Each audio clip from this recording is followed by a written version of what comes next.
Welcome back, everybody. Episode 4, Perfect Poll Podcast. Austin and Amir. Welcome back.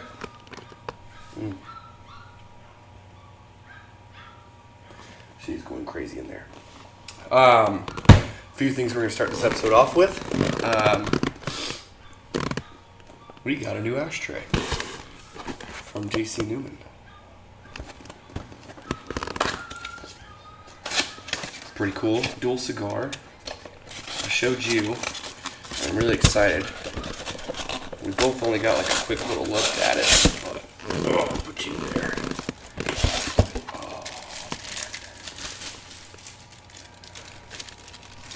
Put that right near the microphone for some ASMR too. Oh yeah? Yeah. It's a pretty classy looking Look at that. ashtray. They're beautiful. So let's get the light perfectly. But yeah. For audio listeners, it's all black with the gold trim and Newman Cigar Company embroidered in the middle in gold. Yeah. We'll post a picture of it on TikTok or Instagram, sorry. Yeah, it's great, dude. See, look, now we can do this. Okay. Set your cigar down. Look at that. It ain't going nowhere. It's better than the old Maxwell House coffee can that we've been using. Hey, that coffee can Hey. lasted. Dude, this thing has provided some good scent for this garage. That and my mahogany and teak wood candle over here. So, doing good, doing good. What you smoking on today? You know what? Smoking on a Connecticut again. Mm-hmm. I really enjoyed the flavor last time. Really enjoyed the smoke. I was actually really impressed by it, so Okay. I'm back to it. Awesome, man. And you got the long one, too. You I got do. the stogie over there. Kind of obsessed with them right now. Yeah? hmm You gotta try the smaller ones. I will one day, Yeah. because these ones last forever. They do. They do. I'm doing the old Brick House Classic right now. Right there, front and center on that little booklet that we reference almost every single episode so far. So, and what you drinking on? Nothing crazy. Just a little bit of wild turkey in the glass. Okay. Nice. What about you? I have the Bland's that I talked about. Put it right there. On the rocks. Because you know, life is full of special moments. Why save a bottle for something special? Right? That's fair. A special moment is being able to have a glass of whiskey and or a glass of bourbon, smoke a cigar with your best friend while creating a podcast. I was going to say, I think special moments happen more often than we realize. So it's like just being able to hang out with your friends or whatnot. You can just crack open a great bottle and share that with somebody you care about. Yeah, of course. That's how I feel about it too. They actually talked about that on the, I think we talked about that on episode 1. Because I had mentioned it from the Warfighter Cigar Company. They had their podcast and they talked about that too. But also another special moment. I mean, we both got our puppies on Sunday, right? Oh yeah, Yesterday. Sunday. Yeah, we both got our puppies yesterday. They're so going crazy. They are. I mean, probably if it's quiet enough, they might pick up her squealing in there. She's probably hungry. But For the viewers and listeners out there, we got some Lab and Plathound mixes. So Lab mixed with basically like a hunting dog. mm-hmm. It's pretty cool. Yep. And hopefully they get as big as we think they will. Oh, dude. From the research I've done, they are going to be anywhere from 20 to 26 inches tall, and that's from sitting down from their back legs to the back, like the small of their back, or the bottom part of their neck. Nice. So they're going to be freaking huge. It'll be a little bit taller than Bruiser. Mm-hmm. There gonna be some big girls. We both got girls, so they're sisters. Mine's whiskey. Mine is You Cocoa. know, I don't know why I just grabbed that. Grabbed the wrong drink over here, but if you guys are wondering, for you non-visual people out there, I'm holding a koozie with a twisted tea in it, and the koozie has boobs on it. Yeah. It's called a boobsy, and I got it in Las Vegas. So welcome to Vegas, homie. You put a twisted T in it? I did. Is it a twisted titty? Ooh. Ooh, I like that. Twisted titty. No, but now it is. Oh, man. So.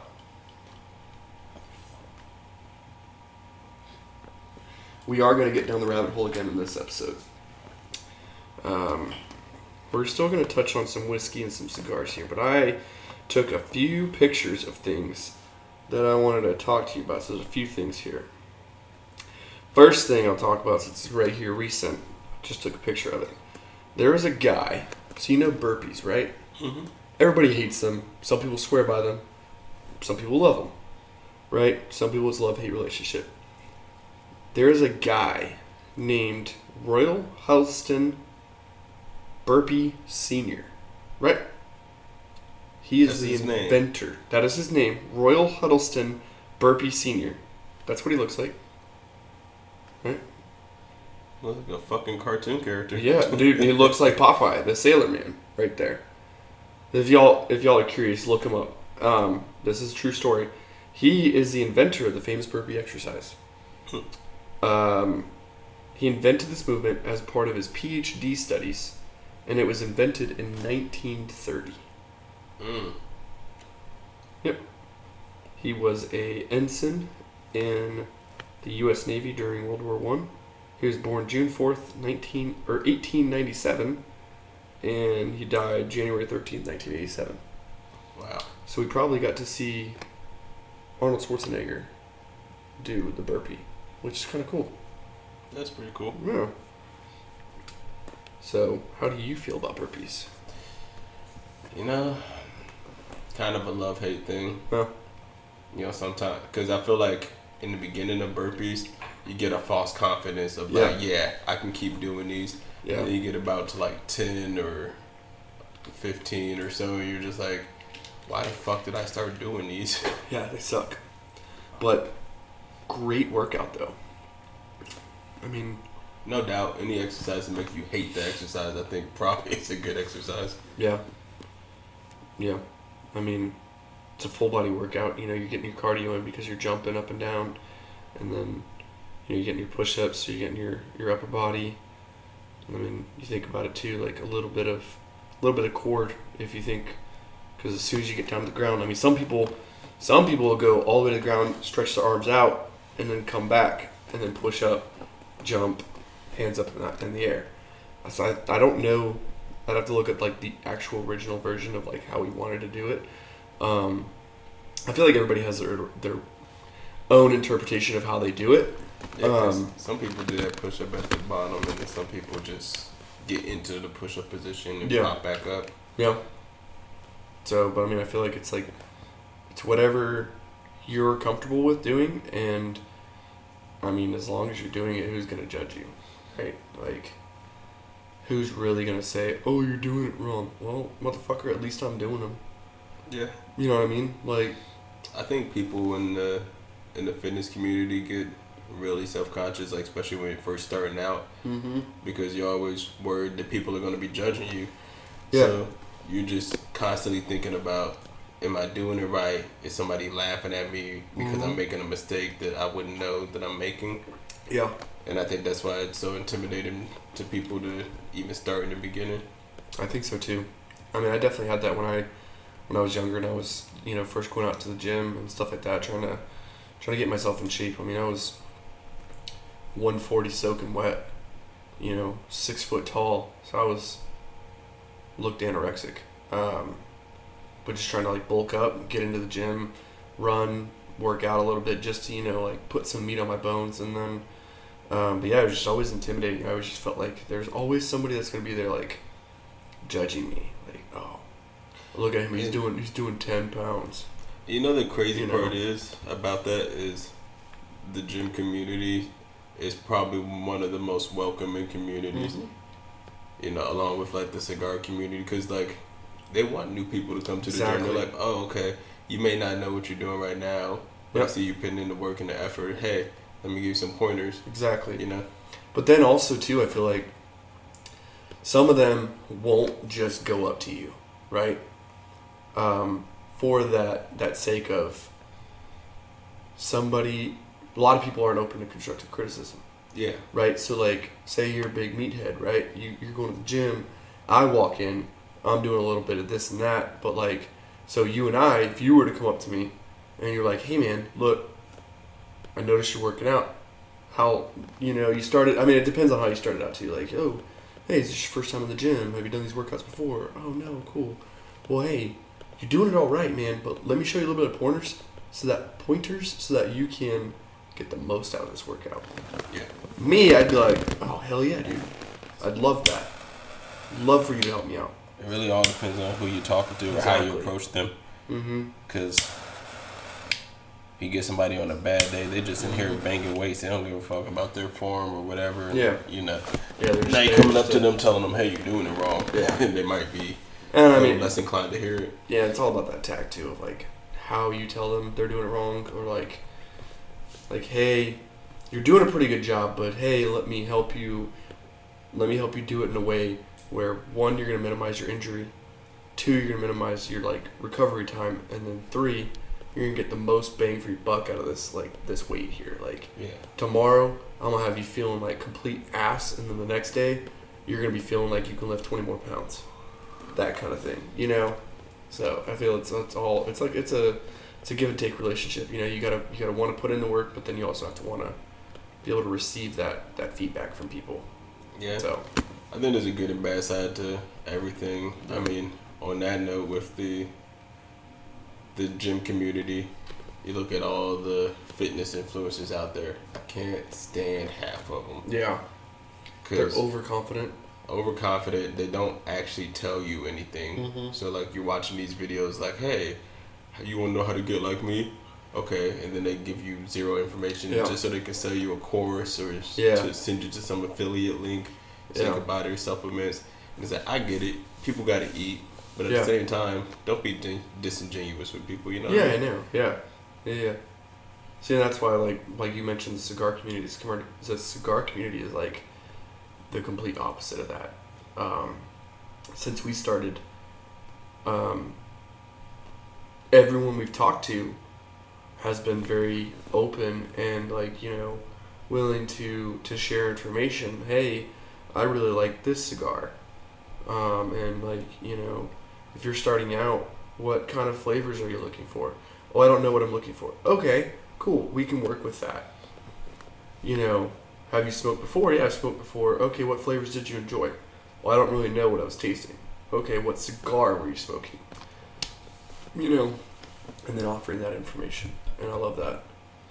So, and I feel like we're there too, because we've already offered a few suggestions to some of our friends. Yeah. That have come out and tried to smoke them with us. Well, not tried, but come out to smoke with us.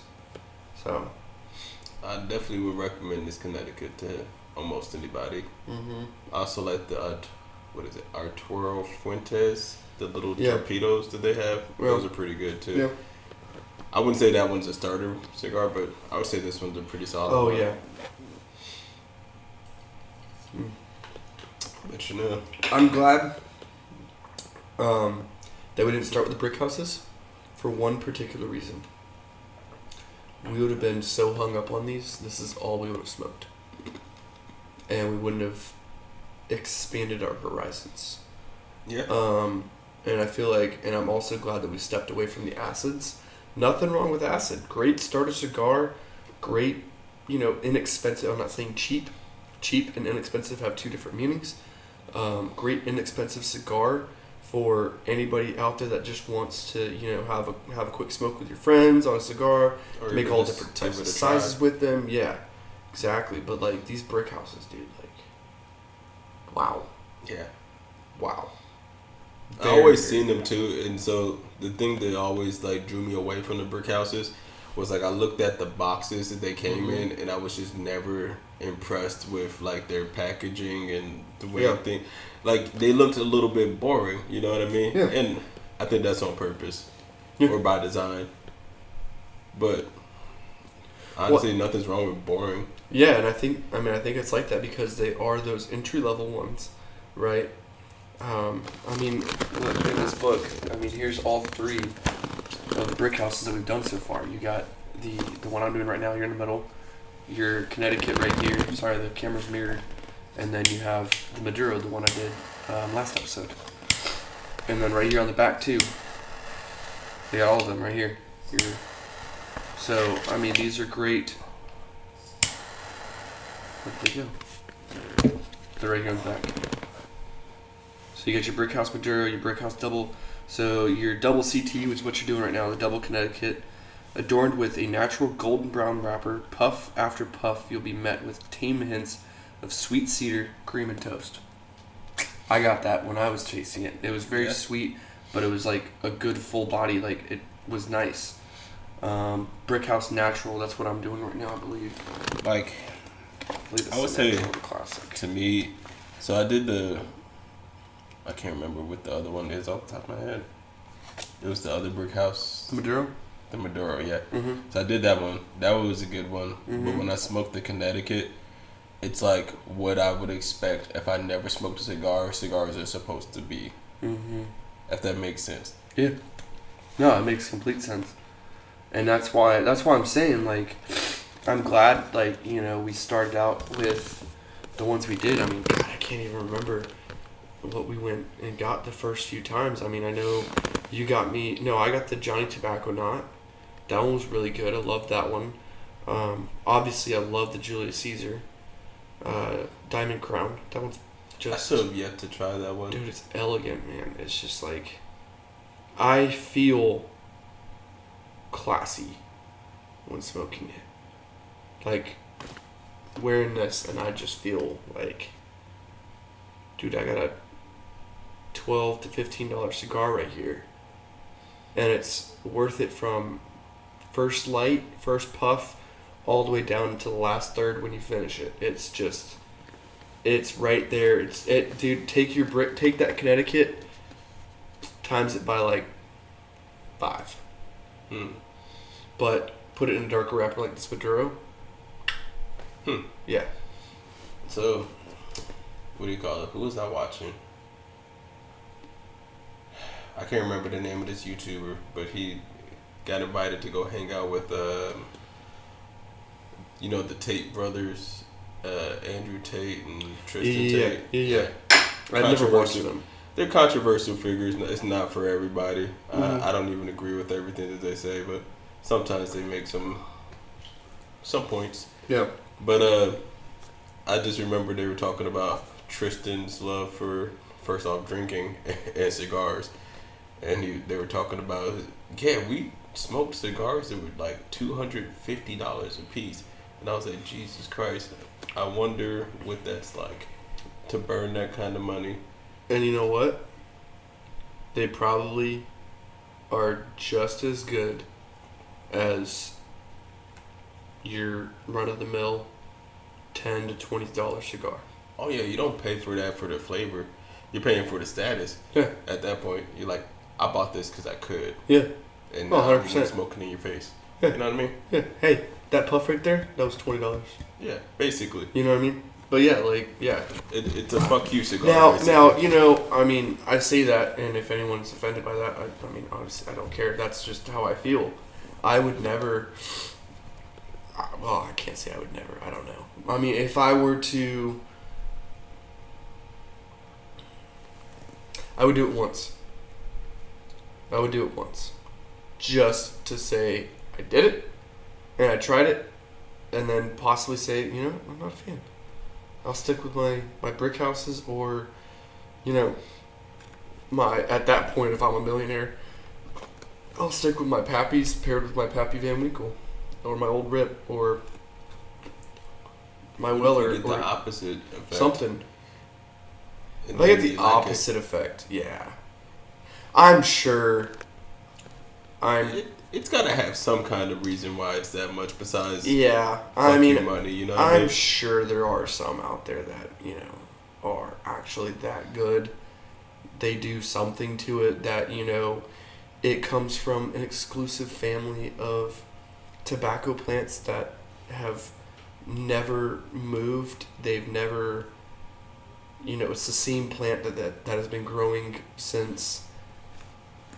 for like 100 years. It's the same plant, still alive, still producing tobacco leaves. Blah, blah. I could see that being a high quality top dollar cigar, and then another one would be a Cuban, a full bred Cuban. Yeah. I could see someone paying that kind of money for it. That I would do. I'd find a way to get a Cuban. Yeah. Just so that way I could say, That you all smoked a right, Cuban. I've smoked a Cuban from Cuba. Cool. Cohibas they're pretty close, because Cohibas, they're home. Cohibas, that's what Fidel Castro smoked, was the Cohibas. But I don't know if they're like full on Cuban though. So I know you can't import Cuban cigars, obviously, because all the trade embargo. and- Yeah. So I wonder, is it still illegal for me to go outside the United States, smoke a Cuban, as long as I don't bring it back? Nope, you can do that. Nobody cares. No. As long as you Well, can then go. you'll never have to pay that price, I guess. Cause Yes and no, but it depends on. Cuba's still. Cuba's still Cuba. Yeah. That's the best way I can explain. Yeah, but you can still go in. Yeah, no, they're not gonna ban you from doing it. Now, being in the military, maybe we might not be able to go, but nothing's to stop you from going in, buying a Cuban, leaving real quick, and going to somewhere where that trade embargo doesn't exist, and then smoking it there. So then that way you're still not in a hostile country. I don't think I'd sit there for 45 minutes to an hour and enjoy a nice cigar when I have, Cuba around me. I don't know. But I could be wrong. I think, minus all the communism, Cuba is a very beautiful place. I think it could be enjoyed I think it could be too. if you turn a little blind eye a little bit. Well, I'm not even talking about that. I don't give a shit about that. We go to countries all the time where you have to turn a blind eye on shit. Like, not saying illegal shit. OSI, please don't think I've seen Just anything. stuff that's not the norm. But too. yeah, stuff that's not the norm to us. You go to a deployed location or an unclassified location or declassified, not declassified, Classified. a classified location. You're probably gonna see some shit that you're not supposed to see, and you're not allowed to talk about it. And you're told, hey, that's the normal here. Such as life. It happens all the time. It happens all the time. Why do you think, we have so many people, they see so much shit, they can't talk about it. That's why, shit happens. And that's like something that people just don't realize. Getting off with communism and all that shit. Going into like veteran suicide and stuff. There's 22 veterans a day commit suicide because they feel like they have no other choice. They see some shit that they can't talk about, or don't know how to talk about, Or nobody believes what they talk about. or nobody believes them, and they just feel like they're all alone. So they feel they're better off not here, and it's not true, and it sucks that that they believe that. It sucks. Yeah. But I would like to get to a different note, not sidestepping that, because that is a very serious issue. We could do a whole episode on that at a later date that I would love to do. Maybe next year on Veterans Day. We could do something like that. I want to do this year. Something came up for Veterans Day. I think we were sick or something. Yep. I had And so- COVID. That's right. Which Yeah. PSYOP, by the way. You did have COVID. I had the stomach flu, I believe still. God, that was a whole month ago. I don't even remember. But yeah. So, a funny thing that I would like to talk about. So I saw this from, it's a few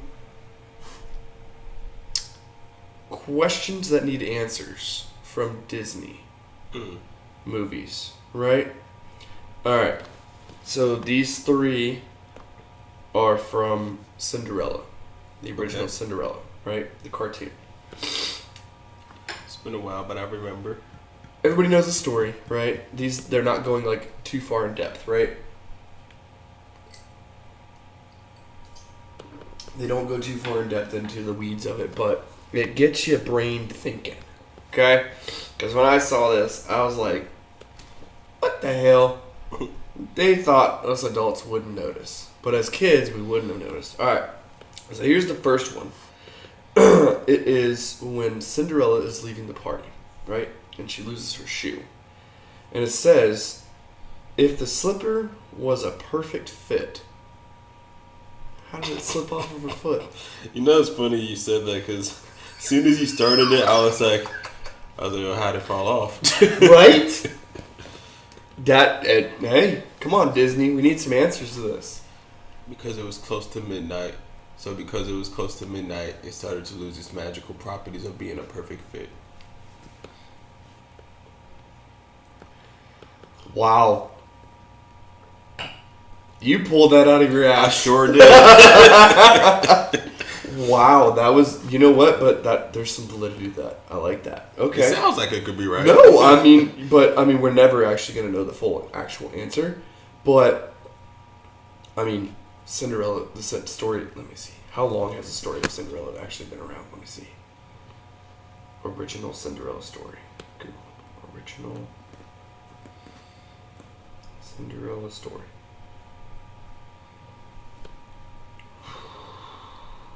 $1800s.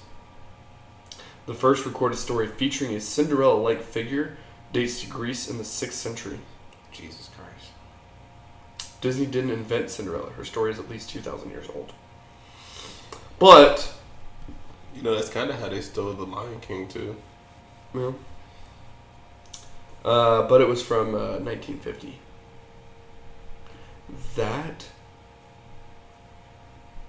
Wait a minute. No way. That film is from the 1950s. Oh, never mind. Wait. What year did the original Cinderella movie come out? Cinderella is a 1950 American animated musical fantasy film produced by Walt Disney Productions. 1950? 1950. Man, that makes me feel old. Based on Charles Perrault's 1697 fairy tale of the same title. So it dates back it dates back to 1697 and the 6th century. So 500 BCE. Okay. You learned something new. But I do like your answer, though. The magic was wearing off.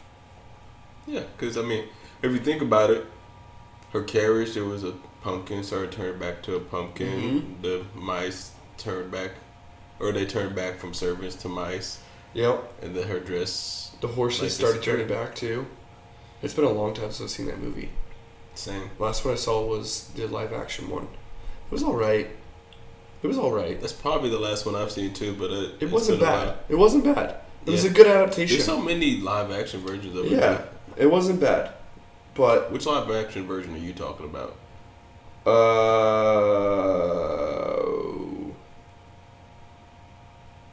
The one with the black girl. Brandy. Okay, we're talking about the same one then. Yes. Where her name is Cinderella. Yeah. That wasn't made by Disney, was it? You know, I don't know. Now I'm curious. Yeah, I'll have to look that up in a little bit. Yeah. Because her name was Cinderella, not Cinderella. I could have been hearing that wrong. I might have been a little tipsy when what's your next Alright. burning Disney question? The next one. It's still Cinderella. right? But this one's more of a logic question.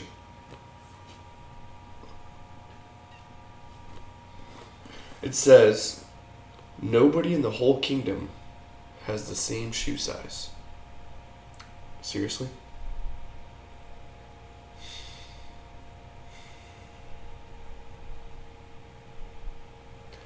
Now, there is a little bit of logic to this, like, if you were to go into, the odds of it, the odds are not in favor of it. Obviously, you'd have to have the number of the total amount of people in the kingdom and information like shoe size, but it's an animated movie. But at the end of the day, though, there is still some logic in that question left. Okay, how did nobody else in the kingdom have the same shoe size? But it could be one of those, because if you think about it, though,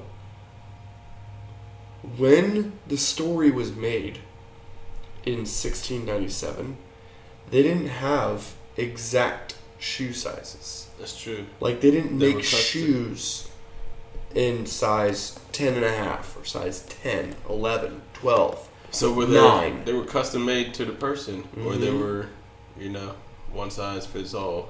Mm-hmm. But even further on that note, okay, I'm about to go down a little rabbit hole. Okay. Real quick. It's real small, right? Go for it. That's what she said. Cinderella was a maid, basically, on her feet all day. Uh-huh. All of her sisters and all of the other women in the kingdom were used to wearing those tight shoes with the points at the end of it. So all the fancy shoes, heels, all that, right? Yeah, it was a style thing to have their toes. It's like the pointed. Yeah, it's and like even then, one of them, the girl was trying to fit into the shoe, but she couldn't fit into it. One of her sisters. Mm-hmm. Now, do you think because Cinderella wasn't wearing those fancy shoes or fancier shoes all that time, she developed flat feet, which made her feet wider, and then that's why her shoe size was different? Yeah, and that's what I'm saying. There's some logic to it too, because that does make sense. That she didn't have that feature from that time that was appealing, that men wanted on a female, to have the pointy toes. It's like the same, like the cultures, like where they do the rings, right? And as you get older, they add another ring, and stuff like that. And what that does is now it takes all that support out of your actual neck and puts it on those rings. So when they go to take them off, their neck falls because they've lost all that support. Same kind of thing. And I mean, even in Asian cultures, they've bound their toes together to make their feet tinier and more petite, if you will. So I feel like that could be one of those things. That's probably why it's one of those. You had to go to a cobbler at that time to get anything special made. Her fairy godmother came and boom, there's your glass shoes. That's another Also, question. The Glass. practical Glass. Yeah, that's so impractical. Come on. You take one hard step while dancing and shattered. Okay. It didn't say, I got two things. It didn't say what kind of glass. Could be like a tempered glass. This is a fairy after all. Boy. And they know magic. 1697 and 1950s. Did they have tempered glass in 1950s? They didn't have acrylic to make it look like glass. Magic glass. Yeah, it is magic, Or, I mean, it was never glass. It was just something that looked like glass. yeah. So, I'm trying to think of a good example. But that goes into like the ruby slippers from, is that Alice? No, it's not Alice in Wonderland. Wizard of Dorothy. Not Wizard of Oz. Yeah, Wizard of Oz with Dorothy, the ruby slippers. That's not practical. But what it looks like is they're flats with rubies put on them. Yeah. They're not actually made of ruby. But yeah. Go ahead. I was just saying, maybe it could be something like they're not actually made of glass, but she called them glass because they appear to look like glass. No. It could be its appearance. Yeah, because I mean, Yeah. I think a Magic Fairy saying, "I'm gonna make you polycarbonate see-through shoes," would have been like, "What the fuck did you just say to me? Who would you call me?" Well, I mean, polycarbonate wasn't invented in the 50s, too. I know, I get what you're but- saying. I get what you're saying. All right. The last question here is more of a statement. Prince Charming. Is it Prince Charming in Cinderella? God, I gotta look this up now. He was a prince of some sort. Cinderella. Prince Charming.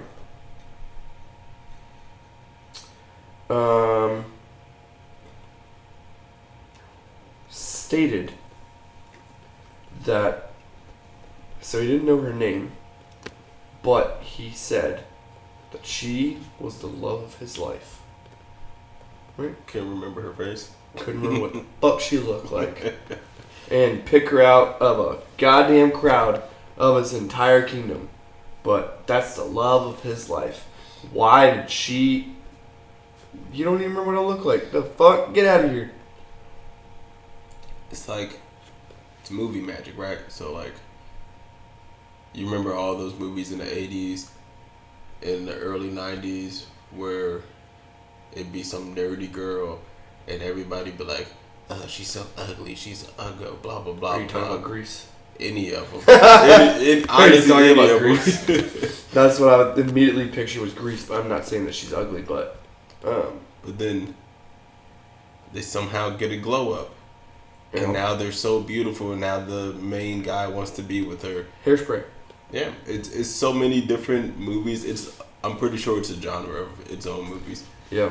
At this point, but I do see that, though. I do see that because, yes, she did ask for the fairy godmother to... I don't know exactly what she asked her. I have to watch the movie. But, you know, turn her into something that she's not. And so I see that the outwardly... Okay. Aladdin. Right? He turns Aladdin into a prince. He makes him, his outwardly appearance, say prince. And I'm going off the live action one. To where Jasmine didn't recognize him as the peddler that she just met like a day ago. You know what I mean? yeah, So it's that outwardly appearance. So maybe that's what changed, is that she didn't actually change, but her appearance to others. her appearance, the appearance that others see, changed, and maybe that's why he couldn't find her. And then also, Pretty solid. you know, I could she was see that. kind of locked in a basement. She was kept in a basement as True. a maid for all of her stepsisters. True, they didn't even want to let her try on the shoe. Exactly. So that could be another thing. That was the only time that she was actually let out, was to go to the ball. But maybe she wasn't let out. She kind of like escaped. But you know what I mean? So that could be another reason too, that's why he couldn't find her.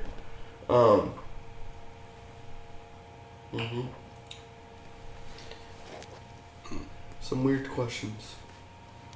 You know, it's actually a really fucked up Disney movie. It's What? one of my favorites. The Lion King. Yeah.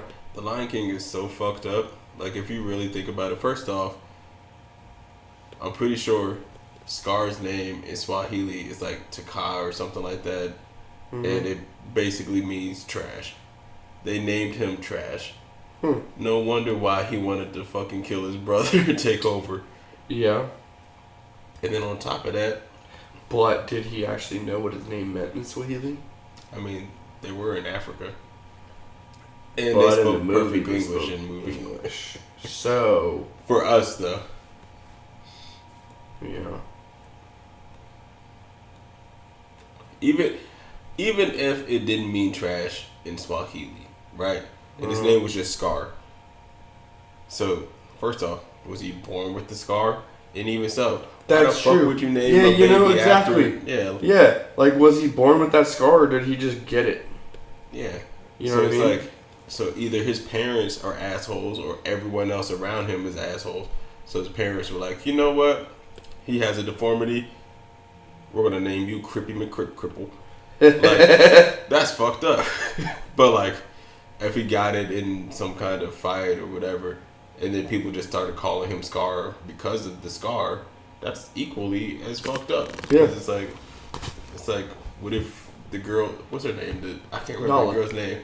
No, I'm talking about in real life. The surfer girl who got her arm bit by the shark. Oh yeah. People just started calling her Stubby. That'd be fucked that'd up. be kind of fucked up. Well, it's like that one girl on TikTok. She calls herself Taco Truck. Well, That's kind of. she funny, does it to though. herself though. That's kind of funny though. Not that she's funny. I mean, she's great. She's freaking hilarious. But yeah, she took her disability and made it into a joke and an advantage for her. So she calls herself Taco Truck.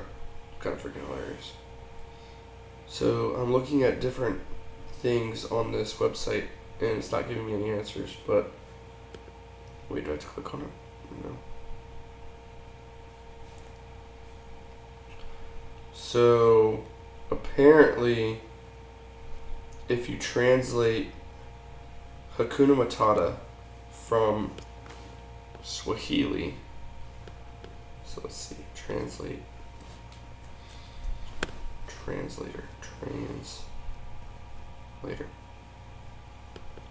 okay, paste Hakuna Matata, it doesn't mean no worries, it means no trouble. But I mean, still close. It's pretty close translation. It's not It's not as catchy as No Worries. Yeah, it's not inaccurate. But yeah.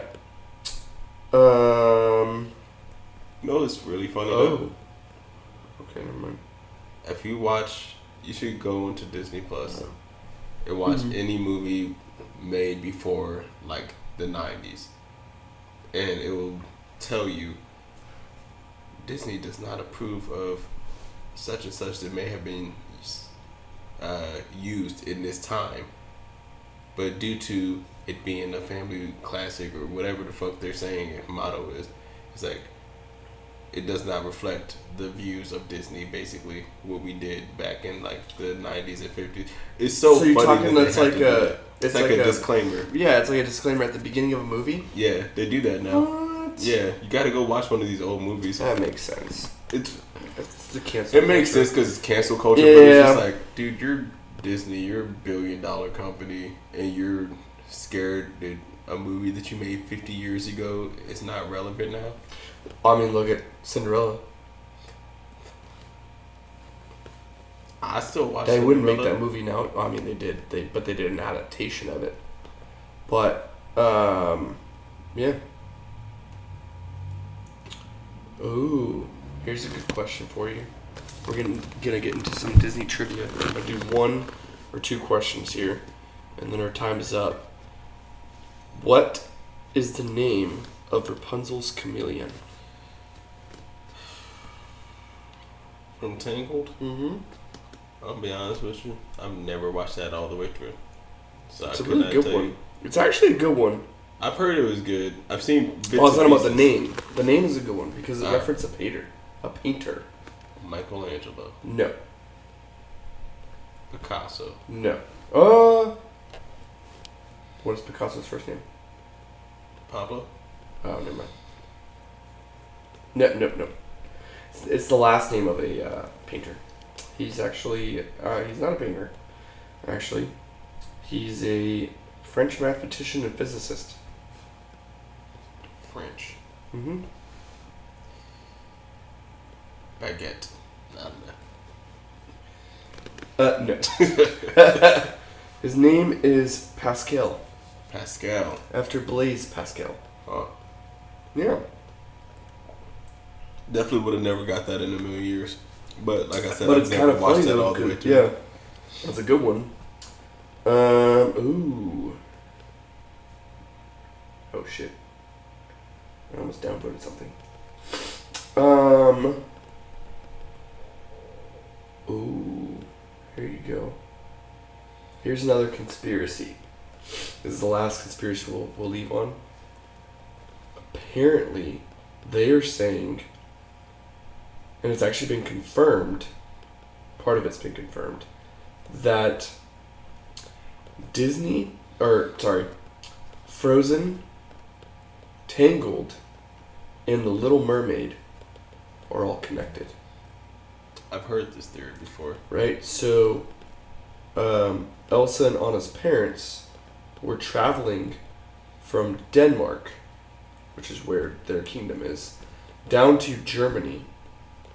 And by the way, these towers, the tower of Rapunzel's tower is actually in Germany. It was where I was living. I got to see it. It's pretty cool. It was based off that tower. But they traveled down to Germany. That's what they were doing. They were traveling to Germany to attend Rapunzel and Flynn's wedding. Oh. Mm-hmm. Why? Because they're another princess. They rule a kingdom of Denmark. I'm sure they were probably the king of Denmark. King and queen of Denmark. So they probably went down to visit. I mean, you gotta think about this. It was like, 1600s, 1500s time frame, probably. So kings and monarchs and stuff like that visited each other for those types of things. So yeah, they were Rapunzel going was down a there. princess, though? She was a princess. She was the daughter of the king and the queen. You know what? I do. But she was remember locked that. into a tower. She was stolen because she had that special gift. But then also, in the beginning, not the beginning, but at Frozen, or in Frozen, the beginning scenes of the coronation, when they're opening the gates and people are walking in, you can actually pause it and see Rapunzel with her short hair and Flynn attending Elsa's coronation. Huh. Yeah. Oh. And then it's stated that the Little Mermaid was in that sea. I can't remember the sea. Aegean? No, Aegean is. I gotta look this up. That's around Greece, isn't it? Yeah. Hey, I know stuff sometimes. I think so. I don't know. I could just be saying, yeah. Baltic. The Baltic Sea. That's right. I don't know why I didn't know that. Duh. North Sea. Sorry. North Sea. So when they, the North Sea, they mentioned that. So that's going from Denmark down to Germany. The North Sea, something happens, the ship crashes. Well, in one of the scenes where Ariel goes to see a boat, the boat is almost the exact identical to the boat that Elsa and Anna's parents were on. That hasn't been confirmed. But the other part has been confirmed by Disney that, I don't know, I could be spreading lies or more rumors or more conspiracies, but in the video I watched it said that it was confirmed by Disney that her parents were going down to visit Rapunzel, or attend Rapunzel and Flynn's wedding. And then they died along the way. Their ship crashed. Or sunk. I can see that Disney would pull that one on us. Well, then also, all Pixar films are related to each other. I know, it's weird. There's different moments in every movie where you'll see like a piece of another movie. a piece of the next movie that's coming. So like in Monsters Inc., you can see Jessie in there, and then you can also see Nemo. She picks up a little toy of a clownfish, not Nemo, but a clownfish that hence the next movie after Monsters Incorporated was Finding Nemo. Yeah. I didn't know that's how they did it. I just thought they were all connected. Yeah, I don't know if they probably do mean to do that just to see if people are paying attention. Probably. I'd do that. What do you call it? Well, now, given our technology, we can go back and So, have you watched any of the new Spider-Verse movies, the cartoons? Uh-oh. Okay. Like Miles Davis and stuff like that? No. The Miles Morales ones? Yeah, Miles Davis. Why did I say Miles Davis? What do you call it? So, the newest one, I was watching something about it on TikTok. Mm-hmm. And they were like, the director, I can't remember his name off the top of my head, but he was like, yeah, I wanted to see if people noticed that there's a different film in like different theaters. They're all relatively the same. They're gonna end the same, but there's different scenes in different locations, and he just basically wanted to see if people notice that. It's kind of cool. It is cool. It's probably a little bit extra money to do that, Probably but got to pay his animators a little overtime. you think about it though, you're gonna get more money on the back end because people are gonna go to a different theater to see a different version of that movie. Yeah. It's pretty smart. I'm really mad at that movie. First off, fuck that movie. No, I like that movie, but at the end of it, they leave you on a cliffhanger, and it's a good cliffhanger, but the way that they left it off was like nothing from that movie was resolved, and so I was like, wait, what the fuck? That's the end of the movie? I was so confused, and it's like, yeah, now get ready for the next one, bitch. You're gonna watch it. Yeah, that's how they get you. And I'm like, you right. That's how they get you.